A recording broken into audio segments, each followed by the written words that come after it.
Au Togo, depuis 2017, la gestion de certains hôpitaux publics est confiée à des structures privées. Portées par le désormais et ex-ministre de la Santé, professeur Moustapha Mijiyawa, devrait permettre à des formations sanitaires publiques en très mauvaise santé de retrouver un certain dynamisme. Malgré les chiffres tambourinés par l'ancien ministre de la Santé, les hôpitaux sont toujours dans un état comateux. Les hôpitaux publics sont donc dans une situation préoccupante. Certains observateurs parlent même de la crise de l'hôpital public. Et la contractualisation mise en place depuis quelques années ne semble pas apporter un changement particulier à la situation. La majorité des répondants ayant eu affaire à un hôpital public pendant l'année écoulée signalent avoir au moins une fois eu des problèmes de long temps d'attente, 77%, de délabrement des infrastructures, 71%, de pénurie de médicaments ou d'autres matériels, 68%, et d'absence de médecins ou d'autres personnels soignants,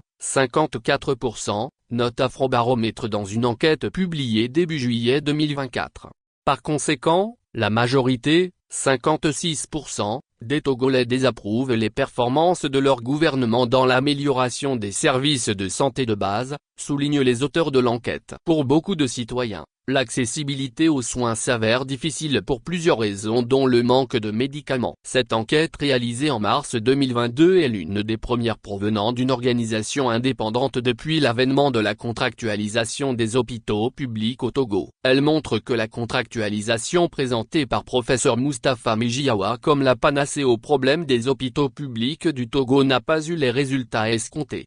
Considéré comme un technocrate, professeur Tchindar désormais en charge du ministère de la Santé, serait inspiré de soumettre ce système de gestion qui avait pour objectif une amélioration du fonctionnement général et la qualité de l'offre de soins dans les hôpitaux publics à une évaluation rigoureuse. D'autant plus que, selon des sources dignes de foi, le système de contractualisation déployé au Togo n'a aucune base juridique et un manuel de procédure connu. Des anomalies qui peuvent expliquer les difficultés de résultat de cette démarche contractualisation.